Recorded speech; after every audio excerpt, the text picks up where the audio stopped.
Assalamualaikum everyone. I am Sim Heather and today I am presenting you implementation of full adder and subtractor using Verilog HDL. जैसे कि हमने पिछली lab में देखा था कि जो कम्बिनेशनल सर्किट है जिसमें बाइनरी एडर और सब्ट्रैक्टर्स होते हैं उनको हमने किस तरह से उनके सर्किट बनाए, उनके ट्रुथ टेबल बनाए और फिर उनको प्रोटीज पर परफॉर्म किया और उनकी सिमुलेशन करके देखा कि ये सर्किट किस तरह से काम करते हैं। इस लैब में हम उन्हीं सब सर्किट्स को जो हमारे एडर के और सब्ट्रैक्टर के सर्किट हैं उनको हम वेरिलोग एचडीएल के ज़रिए सिमुलेट करेंगे क्वार्टर सॉफ्टवेयर पर, और मैं उनका आपको कोड बताऊंगा कि हम किस तरह से इसका कोड कर सकते हैं और आर्टिकल व्यू और वेव फॉर्म किस तरह से इसकी जनरेट होगी और किस तरह इसके रिजल्ट हम चेक करते हैं। सबसे पहले मेरे पास अनसाइंड 8 बिट एडर, एक सिंपल एडर जिसमें दो हमारे पास कोई बाइनरी नंबर होंगे 8 बिट के। जैसे कि यहाँ पे देखें कि मेरे पास मॉड्यूल है एडर का और उसमें जो हमारे पास वेरिएबल है वो 3 है, ए बी एंड सम। तो मैंने पहले जो है ना वो असाइन किया है कि इनपुट जो है वो हमारा ए है जो कि एक 8 बिट नंबर है और बाइनरी नंबर है, और उसके बाद फिर 8 बिट बाइनरी नंबर बी है, और फिर हमने एक सम का आउटपुट बनाया। अब मैंने असाइन से स्टेटमेंट यूज़ करते हुए इस सम को ए प्लस बी कर दिया और इस तरह से हमारा मॉड्यूल एंड हो गया। अब आप आर्टिकल व्यू में इसका देखें, मैं आपको क्वार्टर सॉफ्टवेयर पर लेके जाऊंगा, लेकिन पहले मैं आपको इसका जो है वो सिंपल वे बता दूं कि किस तरह से जो है हमारे कोड बने हुए हैं। तो ये इसका आर्टिकल व्यू है और इसके बाद इसकी वेव फॉर्म इस तरह से है कि हमारे पास ए था जो कि एक नंबर है, बी एक नंबर है, और सम में जब इसको मैंने रन किया तो उसने हमें सम करके दिखा दिया। और इसमें जो हमारा सेकंड कोड है वो unsigned 8 bit adder with carry इन है। तो अब हम जिस तरह हमने फुल एडर में देखा था कि उसमें सी इन सी आउट थे, तो अभी हम सिर्फ सी इन का जो कोड है, सी इन को साथ जो कोड एडर का किस तरह से करेंगे, तो उसके लिए हमें सिर्फ एक वेरिएबल लाएंगे सी इन का, और सिंपल उसी तरह इनपुट ए बी और सी इन होगा और उसको हम सम कर देंगे तो ए प्लस बी प्लस सी इन हो जाएगा, तो हमारा एंड मॉड्यूल बन जाएगा।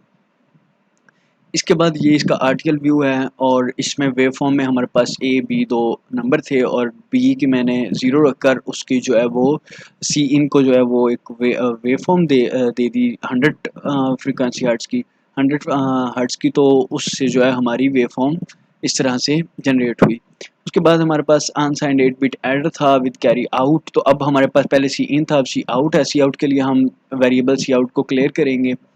और आउटपुट सी ओ हम यहाँ पर डिक्लेयर करेंगे, और उसके बाद हमारे पास एक वायर टैंप है टी एम पी और उसको असाइन कर देंगे ए plus B, and then some को वो टैंप असाइन करेंगे और सी नोड को ही हम टैंप 8 असाइन कर देंगे। मतलब जो नेक्स्ट आ जाए वायर का जो लास्ट आए, जो 8 बिट एडर 8 बिट नंबर से बड़ा जो हमारे पास एक डिजिट है, तो वो सी ओ को असाइन हो जाएगा। तो इस तरह से हमारा सी ओ के साथ बना, और बिल्कुल सेम उसी तरह ए बी और जो है वो नंबर सम आता है। और यहाँ पर आप देखें कि जब हम ए और बी को सम करते हैं तो एंड पे वन वन है, वन वन ओ वन बन जाएगा, तो ओ ज़ीरो यहाँ पर आ गया और वन यहाँ सी आउट के पास चला गया। इसी तरह a unsigned 8 bit adder with carry in and out, C in और सी आउट दोनों होंगे इसमें। तो सिंपल हम सी इन को भी डिक्लेयर करेंगे, सी आउट को भी करेंगे, और उसी तरह से सी इन को ऐड में एडिशन में ऐड कर लेंगे और सी आउट को टेम्प हम डिक्लेयर कर देंगे। उसी तरह हमारे पास अब हमारे पास 3 नंबर हो जाएंगे ए बी और सी इन, और फिर सी आउट को हम यहाँ से सम के लिए डिक्लेयर कर देंगे। उसके बाद हमारे पास जो 8 बिट एडर और सब्ट्रैक्टर का ऑप्शन है उसमें हम सिंपल ये करेंगे कि हमारे पास जो है वो हम वही ए बी और सिलेक्शन के लिए एक एस डिक्लेयर करेंगे, वेरिएबल एस लेंगे, और रिजल्ट के लिए आर ई एस ले लेंगे।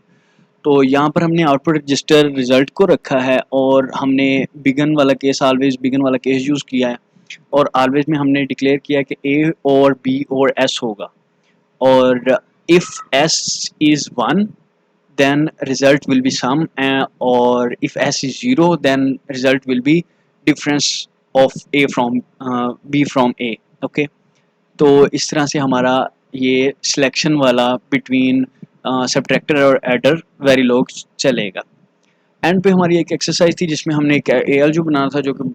सिंपल था कि हमने ए और बी दो इनपुट वेरिएबल लिए और एक सेलेक्ट वेरिएबल जिसको हम सेलेक्ट कर सकें और आउटपुट के लिए आउट वेरिएबल लिया। तो एक हमने आउटपुट रजिस्टर बनाया आउट और ऑलवेज की कंडीशन लगाकर हमने बिगिन किया और केस सेलेक्ट रखा कि अगर सेलेक्ट हमारा 0 0 हो तो आउट 0 होगा, अगर 0 0 1 होगा हमारी सिलेक्शन, अगर यूज़र कहता है कि मेरे पास 1 है तो हम उस दोनों को ऐड कर देंगे ए और बी को। इस तरह से A माइनस बी है, ए और B, A and B, module of A, और हमने 10 ऑपरेशन इस तरह से बनाए हैं और इनके सब आर्टिकल व्यू और सबका आउटपुट कंसोल के किस तरह से हमारा 0 1 1 पे 0 0 पे 0 0 आएगा, फिर 0 1 पर एडिशन आएगी, 1 0 पे सब्ट्रैक्शन एंड सो ऑन, वो सारे ऑपरेशन हो जाएंगे। अब मैं आपको क्वार्टर्स पर लेकर जाता हूँ जिसमें मैंने ये जो हमने एडर और सब्ट्रैक्टर का बनाया था वो कोड रन किया है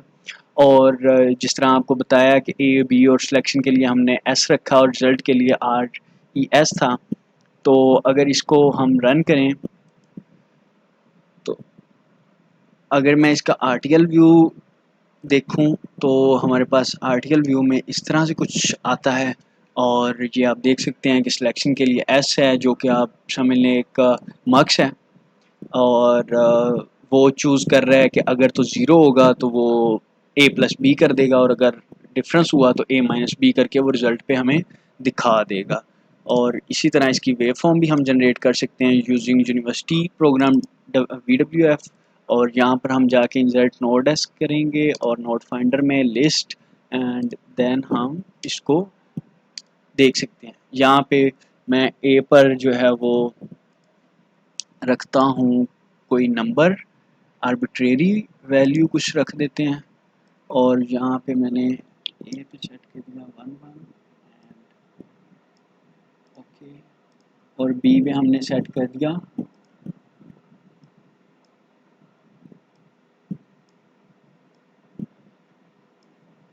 ओके। तो अब आप देखेंगे हमारे पास ज़ीरो था तो कंडीशन जो हमारे पास थी वो ये थी कि अगर हमारे पास ज़ीरो होगा सब्ट्रैक्टर में, अगर तो ज़ीरो होगा तो ये डिफरेंस बताएगा ए और बी का, और अगर हम 1 रख देंगे तो ये ए प्लस बी दिखा देगा। तो अभी मैंने यहाँ पर 0 रखा है तो अगर मैं इसको रन करूँ तो ये कुछ इस तरह से आउटपुट देगा।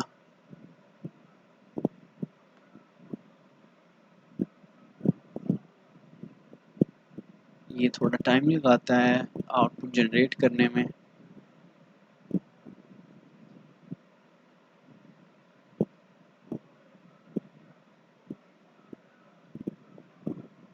तो आप ये देख लें कि हमारे पास जो 0 था और उसने हमें